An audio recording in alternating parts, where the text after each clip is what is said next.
বন্ধুরা, আমরা সবাই জানি পৃথিবীর বেশিরভাগ অংশই সমুদ্র, কিন্তু তুমি কি জানো সেই বিশাল সমুদ্রের ৯৫% অংশই এখনও কেউ ঠিকভাবে দেখতে পারেনি।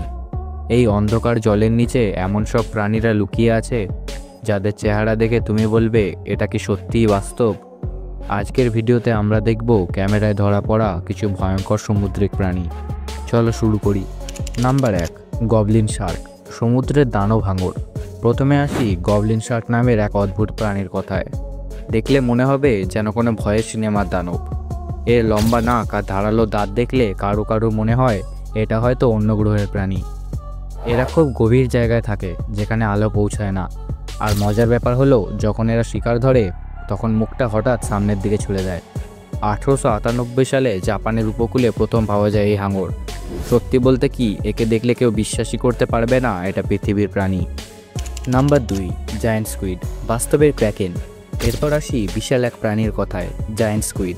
এটার দৈর্ঘ্য হতে পারে প্রায় ৪০ ফুট। আর অনেক দিন ধরে সবাই ভেবেছিল এটা শুধু গল্প, সমুদ্র দানব ক্র্যাকেন বলে একটা মিথ ছিল। কিন্তু ২০০৪ সালে জাপানের বিজ্ঞানীরা প্রথমবার এই বিশাল স্কুইডের ভিডিও ধারণ করেন। তার বিশাল চোখ আর টেন্টিকাল দেখে সবাই হতবাক হয়ে যায়।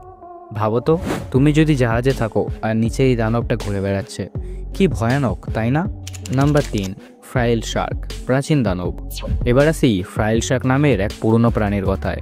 এটা নাকি ৮ কোটি বছর ধরে প্রায় একই রকম আছে। এটা দেখতে অনেকটা সাপের মতো, কিন্তু হাঙর প্রজাতির। এর মুখ ভর্তি ধারালো দাঁত, প্রায় ৩০০টা। ২০০৭ সালে জাপানের এক জেলে জীবন্ত এক ফ্রাইল শার্ক ধরে ফেলে। তার ভিডিও দেখেই মানুষ অবাক হয়ে যায়, কারণ ওটা একদম প্রাগৈতিহাসিক দানবের মতো। নাম্বার ৪, ব্লবফিশ, কুৎসিত কিন্তু আসল রাজা। এবার বলি এক মজার মাছের কথা, নাম ব্লবফিশ। এটাকে বলা হয় পৃথিবীর সবচেয়ে কুৎসিত প্রাণী। এর শরীর জেলির মতো নরম, কারণ এটা থাকে সমুদ্রের অনেক নিচে, প্রচণ্ড চাপের মধ্যে। যখন একে উপরে তোলা হয় তার শরীর ফুলে যায় আর মুখটা বিকৃত হয়ে যায়। তখনই একে দেখে সবাই বলে স্যাড ফিশ। ২০১৩ সালে একে ঘোষণা করা হয় ওয়ার্ল্ডস আগলিয়েস্ট অ্যানিমেল। কিন্তু আসলে বকফিশ নিজের জায়গায় বেশ আরামেই থাকে। নাম্বার ৫, ডিপ সি অ্যাঙ্কলার ফিশ, আলোয় শিকারী। সবশেষে বলি এক সত্যি ভয়ঙ্কর প্রাণীর কথা, ডিপ সি অ্যাঙ্কলার ফিশ।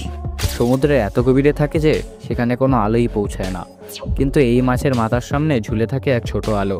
এই আলো দিয়েই অন্য ছোট মাছেদের কাছে টানে, আর তারা কাছে এলেই কামড়ে গিলে ফেলে। এর দাঁতগুলো এত ধারালো যে চোখে পড়লেই গা শিউড়ে উঠবে। এটাই প্রকৃতির নিয়ম, অন্ধকারেও কেউ না কেউ বেঁচে থাকে নিজের মতো করে। সমুদ্রের নিচে এখনও এমন হাজারো প্রাণী লুকিয়ে আছে যাদের আমরা কখনো দেখিনি। বিজ্ঞানীরা বলেন সমুদ্র মানে এক অজানা পৃথিবী। তোমার কোন প্রাণীটাকে সবচেয়ে ভয়ঙ্কর বলে মনে হয়েছে কমেন্ট করে জানাও। আর এই ভিডিওটা ভালো লাগলে একটা লাইক করে দিও। আর চ্যানেলে যদি নতুন হয়েও থাকো তাহলে চ্যানেলটিকে সাবস্ক্রাইব করে দিও, কারণ পরের ভিডিওতে আসছে আরও ভয়ঙ্কর সমুদ্র রহস্য।